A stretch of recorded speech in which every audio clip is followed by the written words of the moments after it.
नमस्कार दोस्तों, समाजवादी पार्टी से जुड़ी एक बड़ी खबर आ गई है। समाजवादी पार्टी के एक ऐसे नेता जिनकी 7 करोड़ की संपत्ति कुर्क हो चुकी है और 25,000 का इनाम घोषित हो गया है, और उसके साथ में ही खबर है कि समाजवादी पार्टी का कार्यालय भी कुर्क हो सकता है। दोस्तों, आपको बता दें कि खबर है समाजवादी पार्टी के कार्यवाहक जिलाध्यक्ष गुलशन यादव की, जिनकी मुश्किलें थमने का नाम नहीं ले रही हैं। गुलशन यादव पर 25,000 रुपए के इनाम घोषित कर दिया गया है और यह घोषणा प्रतापगढ़ के पुलिस अधीक्षक डॉक्टर अनिल कुमार ने की है। गुलशन यादव पर हत्या का प्रयास, रंगदारी, लूट, आर्म एक्ट, गैंगस्टर एक्ट समेत 53 गंभीर आपराधिक मुकदमे दर्ज हैं, जो प्रतापगढ़ और प्रतापगढ़ के आसपास के जिलों के विभिन्न थानों पर दर्ज किए गए हैं। पुलिस के अनुसार गुलशन यादव पिछले 1 साल से फरार चल रहे हैं। 2024 में मनिकपुर थाने में उनके खिलाफ एक मुकदमा दर्ज हुआ था, जिसमें पुलिस द्वारा कुर्क किए गए बाग के आम बेचने के आरोप लगे थे।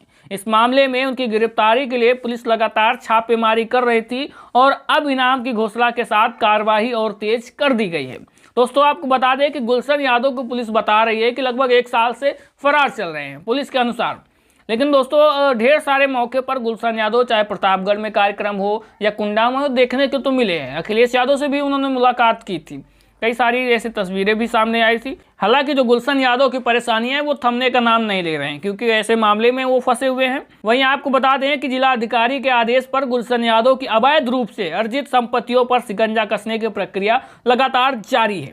अब तक उनकी करीब 7 करोड़ 15 लाख रुपए की संपत्ति कुर्क करने के आदेश जारी हो चुका है। इसमें प्रतापगढ़, लखनऊ या अन्य जगहों पर उनकी जो संपत्तियां हैं उनको कुर्क किया जा रहा है। और अभी हाल में ही गैंगस्टर एक्ट के तहत उनकी पत्नी सीमा यादव की भी कई सारी संपत्तियां कुर्क की गई थी। लगभग 1 करोड़ से ज्यादा की संपत्तियां सीमा यादव की भी कुर्क की गई हैं। वहीं आपको बता दें कि प्रतापगढ़ पुलिस प्रशासन गुलशन यादव के खिलाफ लगातार कार्यवाही में जुटा है।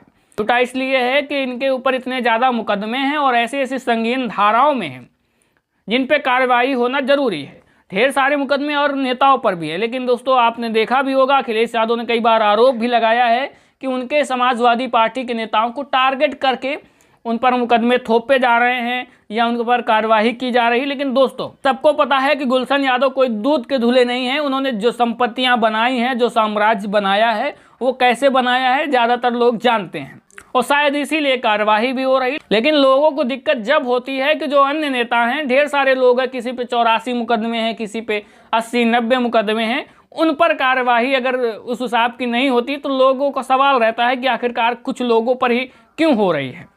वहीं आपको बता दें कि जो गुलशन यादव हैं, उनका नाम सुर्खियों में जब आया, जब उन्होंने कुंडा के जो विधायक हैं राजा भैया, उनके खिलाफ जब उन्होंने चुनाव लड़ा। कुंडा में राजा भैया की जिस तरह से तूती बोलती थी, उसको कहीं ना कहीं गुलशन यादव ने चोट भी दी है। जो राजा भैया लगातार अपना साम्राज्य ऐसा बनाए थे कि उनकी जीत लगातार हर साल का साल बढ़ती जा रही थी। राजा भैया जब विधायकी का चुनाव लड़ते थे तो उनकी जीत एक तरह से कंफर्म मानी जाती थी। लेकिन गुलशन यादव ने 2022 के चुनाव में एक ऐसा धक्का दिया है कि शायद वहां से उम्मीद लगने लगी थी कि शायद राजा भैया को कोई हरा सकता है। दरअसल बात ऐसी है कि जब 2017 का विधानसभा चुनाव हुआ तो कुंडा में राजा भैया ने लगभग 1 लाख से ज्यादा वोटों से जीत दर्ज की थी। उससे पहले उन्होंने 2012 के चुनाव में लगभग 80,000 से ज्यादा वोटों से जीत दर्ज की थी। लेकिन ट्विस्ट तो जब आया जब 2022 के चुनाव में समाजवादी पार्टी ने गुलशन यादव को प्रत्याशी बनाया कुंडा की सीट से राजा भैया के खिलाफ। जो राजा भैया कभी 80,000 कभी 1 लाख वोटों से जीतते थे, उनकी जीत सिमट गई लगभग 30,000 के आसपास। यानी एक बड़ा झटका राजा भैया को कहीं ना कहीं लगता हुआ दिखा और उम्मीद लोगों के बीच में ये जग गई कि कहीं ना कहीं हो सकता है कि अगले चुनाव में राजा भैया चुनाव हार भी जाए, अगर गुलशन यादव ठीक ठाक मेहनत जमीन पर कर दें।